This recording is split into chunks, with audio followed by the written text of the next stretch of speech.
Hello again. Welcome to our third Shire Hall ramble. Doesn't time fly? It sure when does. You're enjoying yourself in lockdown. Doesn't seem 5 minutes since we did our last one. So, yes, our third ramble. So welcome back if you've been watching us over the past couple of episodes, or if you're new, then welcome. If you want to catch up on our previous two rambles, you can find them in the video section on our Shire Hall Historic Courthouse Museum Facebook page, so you can have a look at what we were talking about, which was basically in the first episode we had a little introduction to Shire Hall, and last time we looked at two case studies of children who had been tried at Shire Hall for arson: Sylvester Wilkins in 1834 and Harry Parker in 1833 and Harry Parker in 1873, and how the punishment changed over time. We also had our debunk corner, and I think we invented a couple of new things last time as well. I think we had Curiosity Corner, and you were a bit concerned about the amount of corners that we have in our ramble. But I have checked the official statutory lockdown rules, and apparently you can have up to four corners in one Shire Hall ramble. So we're only halfway there yet. So I may well invent a couple more today.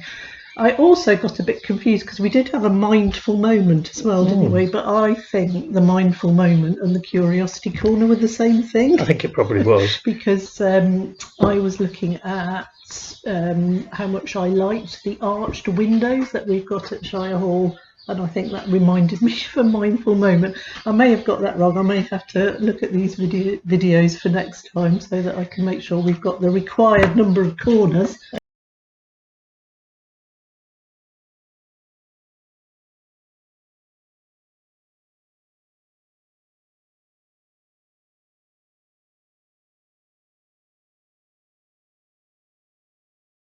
And so they were criticised for that, and their funding was withheld. And I think the governor got a bit uppity about the heating situation, pointing out that he didn't have any heating in his bedroom at home, so why should the prisoners have heating? So kind of a fundamental lack of understanding of the situation of the people that he was looking at. Some might say it's a fair point.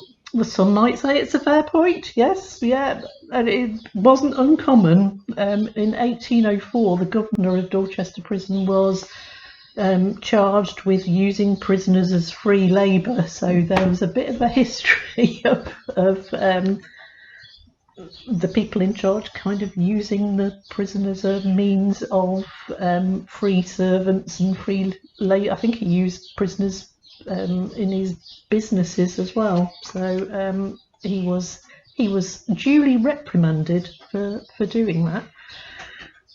So that's all been very interesting. Can I ask a question? Is it the prison that we now know of in Dorchester, or was it another building? I'm going to have to look at my notes to look at the dates here, but the Dorchester Prison as we know it now, off North Square, was completed, I believe, at the end, probably about the same time as Shire Hall-ish. And before that, the prison was in High East Street, and if anybody knows Dorchester, it's thought to be where the White Hart pub used to be. And across the road, just a little bit up from there, there's a plaque on, I think it might be the corner of Isom Way, where I believe the prison used to be. So yes, yeah, it moved. The prison enlarged as the prison population increased, as more people were imprisoned as a punishment rather than straight execution or transportation. Then it was seen as a way of punishing people, and it's interesting to see how that develops over time. So initially everybody was jammed in together in the same room, all the prisoners, and similarly at Shire Hall, if you look at our Georgian holding cell compared to our individual cells which were built in the 1880s, then there's that change, the idea that putting a lot of hardened prisoners together in one room isn't such a good idea. Prisons had been described as schools of crime, so you could pass on your handy tips on how to commit crime, and presumably, and not get away with it, because if they'd got away with it, they wouldn't be in prison together. And so. I think Charles Dickens sort of commented on that, didn't he, in Yeah. some of his stories? Yes, he did. Yes, yeah. And he'd had that experience with his father being in the debtor's prison, and there's a lot of work on that. So, huge amount of information I've been reading, which I have probably slightly ineptly condensed there, but it's got me thinking. Makes sense to me now. Good. Hopefully, it will to our audience as well. But and we'll probably cover in another session when we maybe look at the two different systems of shoving everybody together and the separate silent treatment, and the use of work and occupation as a means of reform and rehabilitation. So that's what I've been doing this week. What have you been doing, Chris Brown? Well, thank you very much, Anne Brown. I have been looking at some Second World War history, given that the VE commemoration has just been happening, and of course there is that Second World War connection with the Shire Hall. But one things I've been looking at, it's been quite amusing really. There's Al Murray and James Holland, two Al's a good comedian, but also is very interested in history. And they've got a website called and podcast called "We Have Ways of Making You Talk," and it's light-hearted, but it's good fun. And last week they got all the people that were following them to all watch a film together on television whilst their commentary was running alongside it. What film was it? It was good. It was the Arnhem A Bridge Too Far. Classic. Yeah, it's really good. Yeah, I could actually hear that when I was upstairs and you were downstairs doing that. And there was loads of really good comments going on about historical inaccuracies and things like that, which amused me. That sounds good fun. Yeah, it was. Surely you've been doing other things as well. Yes, of course I have, yes. Well, the other thing I've been doing is looking into my own family history, because I think it's a fascinating thing to do. But I've been discovering quite a bit about my great-great-grandfather was one of the very early engine drivers when railways started up. And I managed to discover that he had a terrible accident in which he was killed. But fortunately, nobody else was. And it sort of sparked a whole direction of research for me now, which has been fascinating. It's a really interesting story. Yeah, it is. And I think it was interesting what you were saying, that the inquiry afterwards was talking about how fast the train was going. Yeah. And there was an implication that he was driving too fast. He might have been going 40 miles an hour. Yes, people would be fainting at that point. But also, as you mentioned, there was a huge pressure on the drivers to keep to the timetable. Yeah, in those days, I mean, the unions hadn't really fully got a handle on everything, and the commercial driven, because railways were expensive, they had to make money, and the drive to keep to timetables was immensely pressurised. And my great-grandfather, this was his first turn of duty after being off sick for a long time, and I suspect he was off sick because one of his children had died. And so he'd come back to work, and the inquiry afterwards, the engine foreman at the engine shed said that he was the most conscientious of drivers and had only just returned. It was his first duty back after a period of sick leave. And it's interesting, really, because he certainly was. I mean, he was an engine driver way back in 1841, and so he was on the very first railway that was built by the Stephensons up in northeast England. Yeah, amazing Yes. connection. Yeah, really interesting story. Fascinating, that fascinating glimpse into that social history about what conditions were like for those drivers. And I did that Future Learn course on what it was like to work on the railways. Yeah, we'll recommend the Future Learn history courses. They're excellent. You can do them online and they're free. Absolutely free. Yeah. Good stuff. Excellent. Do you know what? That is such a coincidence that you have been researching railway stories, because it just so happens that the other area that I've been researching this week is a railway-based case study from the court archives. So I'm going to take you back in time to December the 18th, 1899. We are on the Great Western Railway line. On the 6:50 p.m. train between Weymouth and Portland.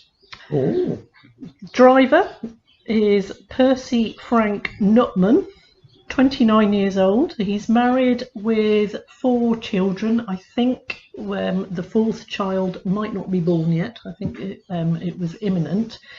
He's been in the service of the Great Western Railway for 11 years. He started out as a cleaner and a fireman. That's at many of them Yeovil. do. Oh, is that the... Yeah, there's a definite route, pathway to So becoming you an engine driver. work your way up. And he moved to Frome, presumably to train to be a driver, because that looks like where he became a driver. Well, they move people around a lot to get them more experience and learn different parts of the railway. Oh, right, okay. Yeah. So he might have trained there or... Yeah. Well, yeah. There is a saying, and thank you to Tony Jimcock for this, and I have to credit him for this, but all roads lead to Frome. Yeah. And it's got a beautiful station still. If you ever get there, it's still got a very interesting early Victorian station. Oh, great. So that's worth going to have a look at in context of railway history. So 18 months he was in Frome, and then he was transferred to Weymouth, where he was an engine driver, particularly between Weymouth and Portland. I don't know if they did other lines as well, or whether he would always do that line. It depended on what his level of experience was. Right. They had different he was quite grades. Experienced, 11 years. So that was Percy, the driver. Also on board was a fireman, Frank Willis, 18 years old. He'd only been a fireman for 6 weeks, so he was a novice. He'd never driven an engine. He was obviously starting on that same route as Percy had done. And as well as those two, there were between 50 and 60 passengers. So those were the days of trains between Weymouth and Portland carrying that many people. I wish it was still there. Well, we couldn't possibly comment, but yes. Yes, we can. Yeah. So the train passed over Backwater Bridge. Now, I believe Backwater Bridge was the bridge that went over Radipole Lake. It would be, yeah. So that was heading out of Weymouth, 6:50 towards I think the pillars are still there. They're next to the road. Right. Again, if you live in Weymouth, go and have a look at that. Frank Willis was furiously stoking the engine, and Percy was driving. Now, at Littlefields Crossing, which there was a signal box there, and I think the signal box still might be there from what I was Googling, but that might have been some time ago. At Littlefields Crossing, then the driver would normally blow a whistle. Now, presumably that's for safety. Yeah. Am I correct? To warn people they're coming. Warn people there's a train coming, even though it's a steam train. Probably quite noisy, but always good to blow a whistle as well. They used to have that little WW sign next to the railways for the engine drivers go, whistle. Right, okay. Train nerd. At Littlefields Crossing, Willis was expecting to hear the whistle. It didn't happen. He stopped, furiously stoking, turned round to the cab. No driver. Where's the driver gone? Percy Frank Nutman had disappeared completely. Well, that's weird. It is weird, isn't it? Yeah, and I think fireman probably thought a number of things, including that's weird. Now, he'd only been working for 6 weeks. The driver had disappeared, and in the newspaper reports later on, it said that he had been temporarily unmanned by the situation. So I think we can kind of imply that there was quite a lot of panic going on there. Yeah. That he was on a train with all these passengers and no driver. The train was going apace, and I know you were talking about speed earlier on. I think it said somewhere it was like 30, 40 miles an hour, which with trains at that time and all those passengers was potentially a massive accident waiting to happen. So luckily, Frank Willis was only temporarily unmanned, and he seemed to have pulled himself together, and he'd obviously observed, presumably I think he'd been working with Percy Nutman all the time, but he'd obviously observed the driving of the engines, and in some accounts that I've read, it said that Nutman had kind of let him have a go driving. Yeah, well, they did. That was part of the training too. The fireman would be learning how to become a driver. Exactly. So he wasn't completely clueless. So he got himself together. He did the right thing, that he brought the train with these 50 to 60 passengers on board with carriages safely into Rodwell station, and he was commended wholeheartedly for this, because he was only 18, a young lad. If he hadn't have done that, the train would presumably have carried on to Portland station, which was a dead end, and kind of crashed into the... Well, it might have jumped the tracks before then. Oh yeah, which could be even worse, because then the carriages would have overturned. If there were points set against him. Yeah, exactly. So pretty difficult situation occurring here. No loss of life, thankfully, through the actions of Frank Willis. Percy Nutman, no sign of him anywhere. It was assumed that he fell into the backwater, that he fell into the lake going over the bridge, and the backwater was actually dredged a number of times because, unusually, no body appeared. So I expect, a bit gruesome, but I expect normally bodies, if people do drown in those sorts of areas, then the bodies... Depends on the tides. I suppose, the movement of the water. But this was a bit of a mystery, and there's newspaper reports saying, driver Nutman still not found, some weeks after this happened. Wow. So it was a great big Weymouth-based mystery. And obviously a lot of work went into trying to find the body. A cap was found, but no body. Inquiries were made, nothing came up. A few weeks, and I think it must be two or 3 months later,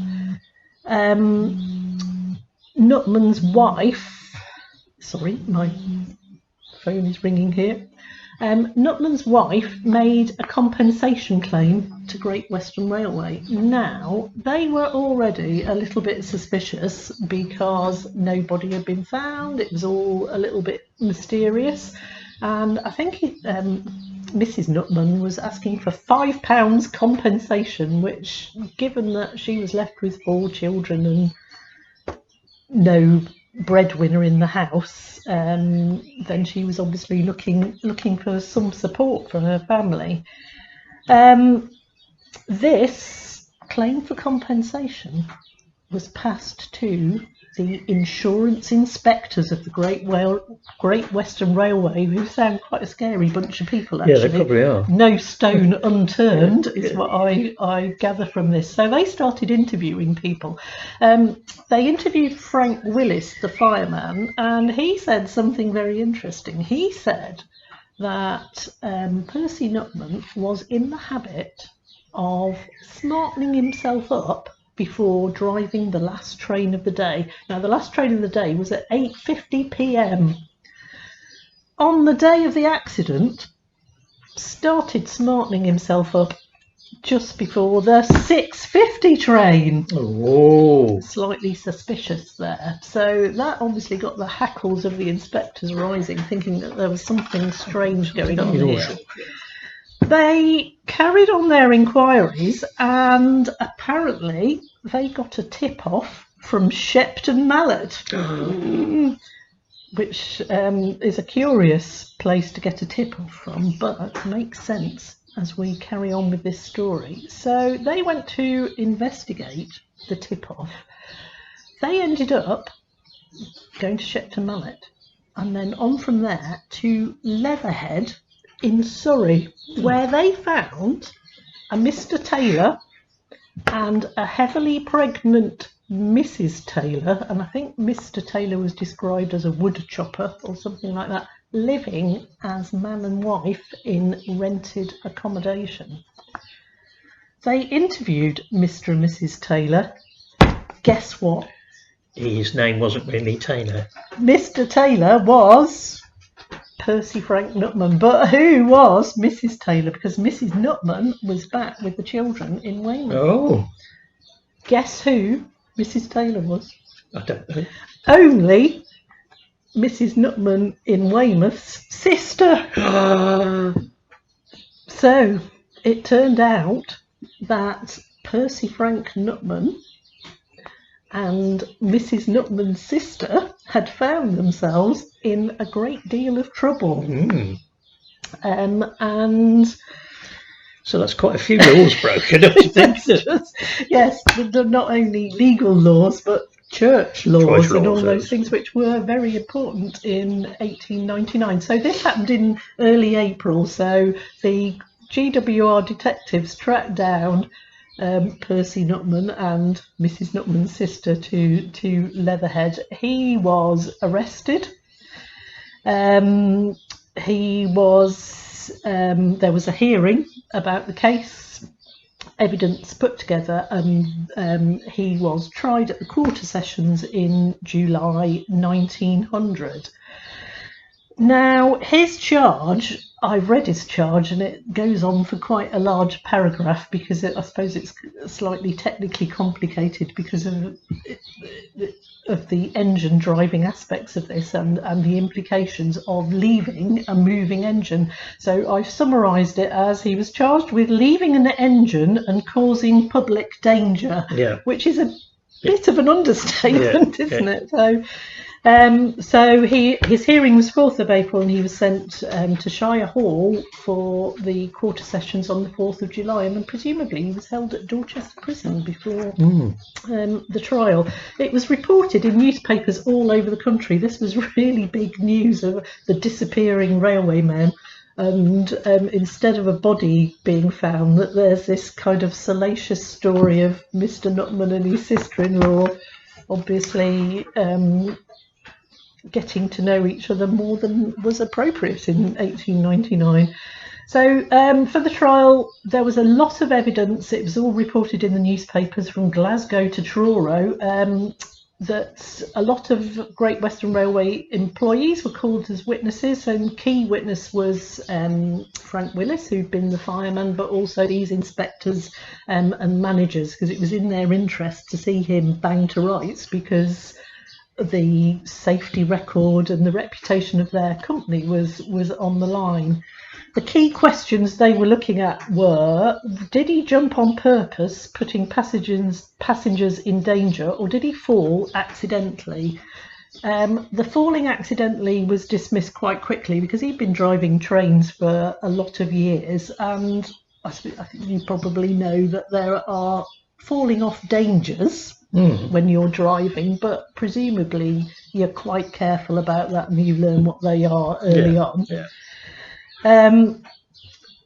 There was also the question that if it was an accident, then why did he run away and disappear, take on this assumed name, new family? That if he'd fallen off accidentally into Radipole Lake, then he'd have got himself out and come back and said, I fell off Radipole Lake, and bit unfortunate, but back to the family, all is normal. So there's more going on there than an accident. He was interviewed about it. He was in court. He was examined about it, and he described his unfortunate scandal, which again is a massive understatement, really, for having a relationship with your sister-in-law without your wife knowing. That this was causing him temporary mental distraction. And that he fell off the train.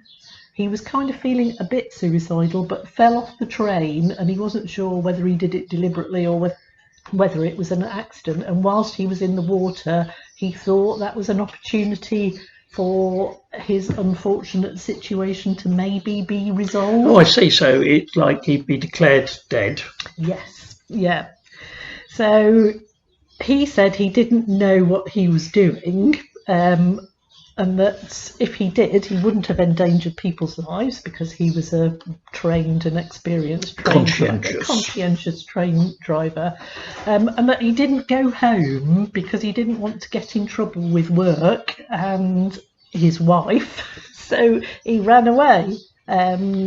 And he went to London with 5 shillings and 9 pence in his pocket. That ran out within a matter of weeks, and he wrote to his sister-in-law, woman he was having a relationship with, to ask her if she could send him some money, which she did. And at some point after that, he used that money to go, and she moved from Shepton Mallet, and they ended up in Surrey. There are parts of this story which are a bit blurry, which probably need a little bit of well, he work. could have been carrying on with her then, since he was in Frome. Exactly. Shepton's just down the it's road. only down the road. Is it? There's probably a railway I think line. there used to be a railway line. So he would get subsidised travel to go and see his sister-in-law. Scandalous. He said he didn't write to his wife as he didn't want her to find out about her sister. Understandable. Well, about her sister, no, it might be something to do with him as well. And he certainly didn't want her to find out about the baby, and he thought that it was better if she thought he was dead.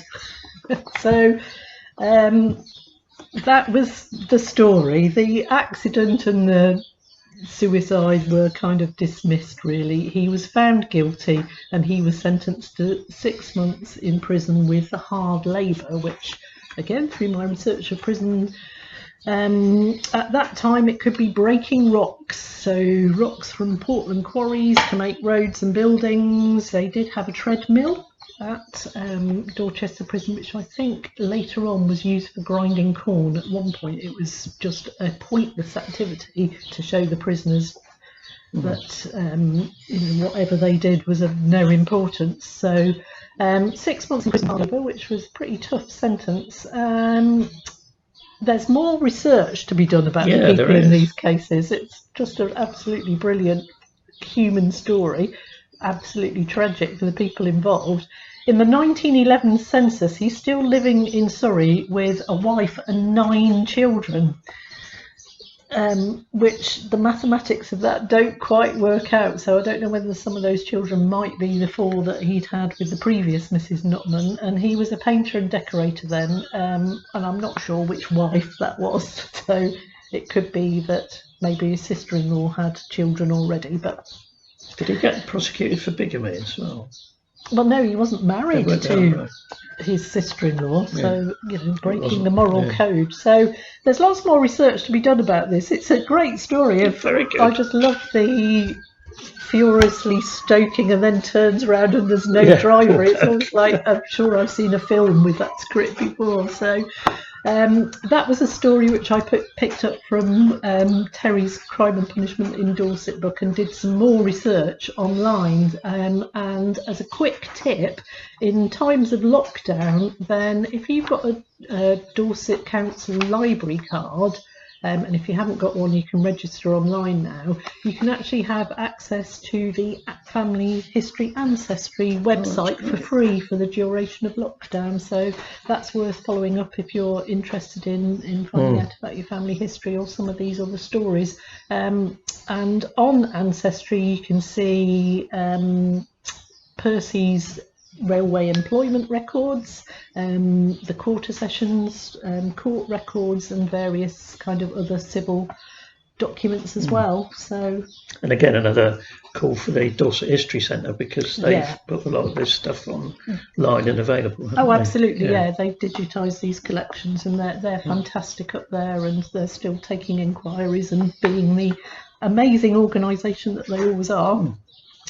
So that's our story, and you didn't know that, did you? I didn't. No, she kept that very, very quiet. So did that live up to the? It's a very good story that I gave you. And it's just a really interesting, peril-strewn story from Weymouth and Portland. It's just incredible that. And it made it national news. Yeah, it made national news, and what a story! So, and it's interesting because kind of following on from that and the railway and prison research that we've been doing, I was thinking about what the impact of the development of the railways had on crime in Dorset.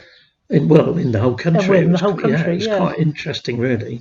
Yeah, because I've done a bit on the British Transport Police, because I think one of the lots of interesting bits about it, but they're the oldest police force in the world, apparently. Really? Mm. I never knew that. No, it is interesting. And there is a confusion, though, because some of the first people, when the railways first started, and if you think about Stockton and Darlington Railway, which is where my great-great-grandfather worked, it refers to some of the documents they have from there, that they had a police establishment to help manage the railway.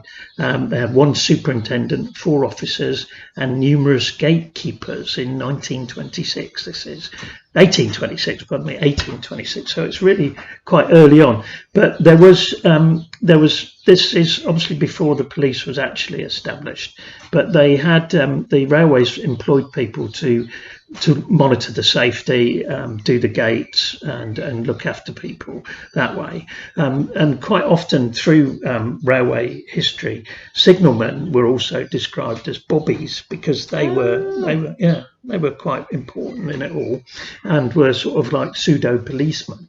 But the very first big public railway, which was the Liverpool and Manchester Railway, when that opened in 1830, there was the first railway fatality. No. Yes, a William Huskisson. He got off the train and walked onto the track against everybody's instructions, and was struck by a passing engine and killed. And that actually heightened the awareness of everybody about how dangerous a place the railways could be, and that they needed early railway policemen, really, as well as the signalmen and everything. So they recruited, interestingly, the railways recruited people to act as special constables, using a law that had been around since the reign of Charles II in 1673. And they were appointed to preserve law and order on the construction site of the railway patrol, and protect the line, control the movement of railway traffic. So it sort of encompassed a bit of the signalman role as well. But as the railways were expanding and getting much bigger, there was this huge army of men called the navigators, who were navvies, who were doing the building of the railways. And these were very, very hard-working men, who also, it was quite famously known, they worked hard and they partied even hardier. And there's a record that in 1836, the inhabitants of Slough in Buckinghamshire asked for some of the newly formed Metropolitan Police to be sent to protect them from the men building the railways. Oh, those navvies.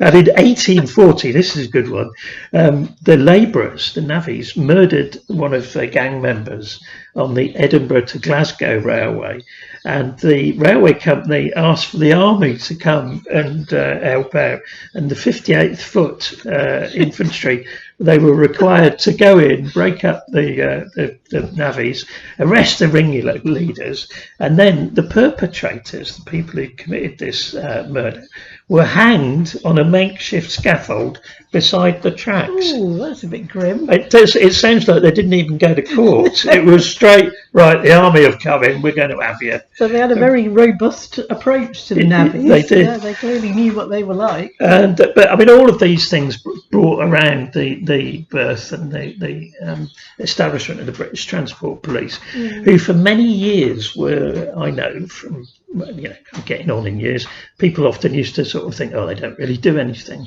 But they do, and they were the first people to make an arrest using the newly invented and able throughout the railway network, the telegraph system. Really? Yeah, because there was a murderer who was on a train, and they telegraphed to the British Transport policeman down the other end of the line. When this man gets off, arrest him, John Towell. And he was the first person to be arrested using the electric telegraph. I'm hearing that perilous film music in the back of my head. Yep.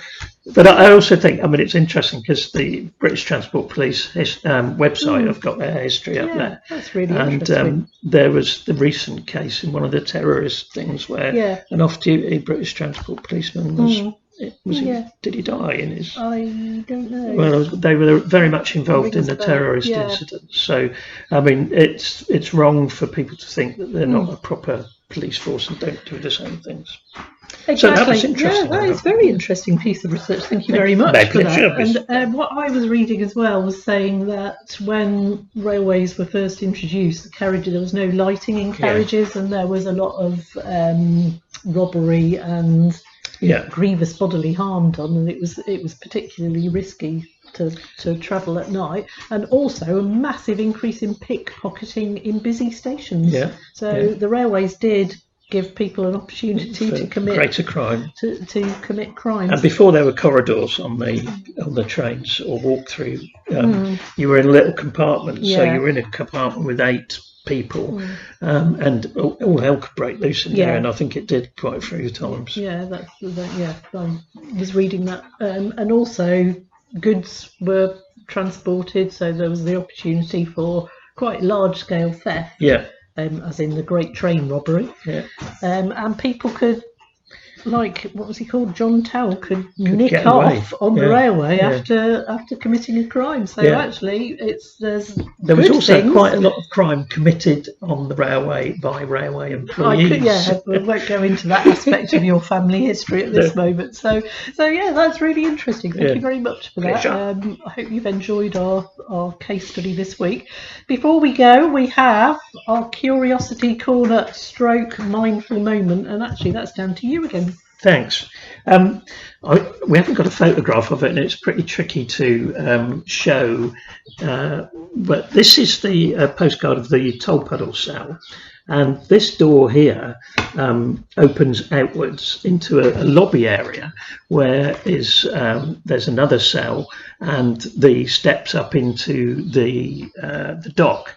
And on the other side of that door there, it's quite interesting, and the other doors that would have been kept secure in this sort of holding area, there is an iron corkscrew going up like that on the door frame, and on the back of that door there's a big heavy duty chain, and this enabled them to unlock the door and allow a bit of draft or ventilation through, and they put the chain over this corkscrew so that it held the door. It's a bit like a modern chain guard that you'll have on your front door, but this was a heavy duty thing, and it's I think it was called a pig's tail lock or something like that, because the other side of this door, there are those there, and it's quite an interesting thing to see.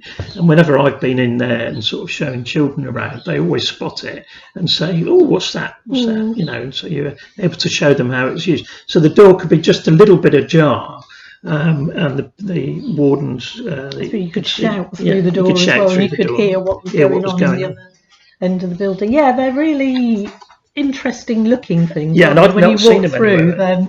Then if you notice them, then they really stand out. And when Shire Hall is open again, when museums are allowed to open, we will open our doors as soon, if not immediately, and come in and do have a look at these features that we've been talking about here. So yeah, I wholly concur. That's a really interesting little aspect that you could walk past and not notice, but it tells a great story. Which takes us seamlessly on to our final area of our ramble, which is Debunk Corner. And because we were talking a little bit earlier about prison cells, one of the things that people who visit us think when they go into our Victorian single cells is that prisoners must have been kept there overnight. They weren't. These are called holding cells because they were there to hold people during the day of their trial, so they will be held there until they were taken up to that lobby area you've just been talking about, and then into the dock for their hearing a trial. So as There were we one or two. believed that nobody had stayed there overnight because you'll also see that there are benches rather than beds. And again, if you look at activity sheet 4, I think it is, for our school home learning, I've got some pictures of our Victorian cells and a picture of a Victorian prison cell as well, so you can kind of compare and contrast. Though you did a bit of research. Yes, and there was a couple of occasions where people were held in there overnight. We're not entirely sure why. It could be that the jail, the prison, Dorchester prison, was full. Then they had to be kept there, or there could have been illness. There could have been all sorts of reasons, really. But very occasionally, it is very rare. But so people wouldn't have stayed in there overnight. But there was also inebriation of the guards sometimes, and I haven't found direct evidence of this at Shire Hall, but in other places, inebriation of the guards sometimes left people in there overnight. Left people in cells longer than they ought to have been, given that trials were often a occasion when there were a lot of people in town, and well, there was usually a fair went along with it, didn't it? Yeah, the county fair. Oh, absolutely. There was all sorts of things going on. So nobody as should have been kept there overnight, and the facilities weren't there. They would have been taken back to prison. So that was our debunk for this episode. Was that a corner? Another corner? It was another corner, debunk corner. We've got 2 spare corners. I haven't invented another one this time, so I'll have to do that next time. So I think that's about it for us for now. Hopefully see you again for our next ramble. And in the meantime, we'll both do some research and find another exciting case for you. I hope you've enjoyed today's railway-based ramblings. Do keep in touch with us. Do keep looking at our Facebook, our website and social media to find out what's going on as our coronavirus situation changes, and please do keep supporting us. Thank you very much for listening, and see you again soon. Thank you. Bye-bye. Bye.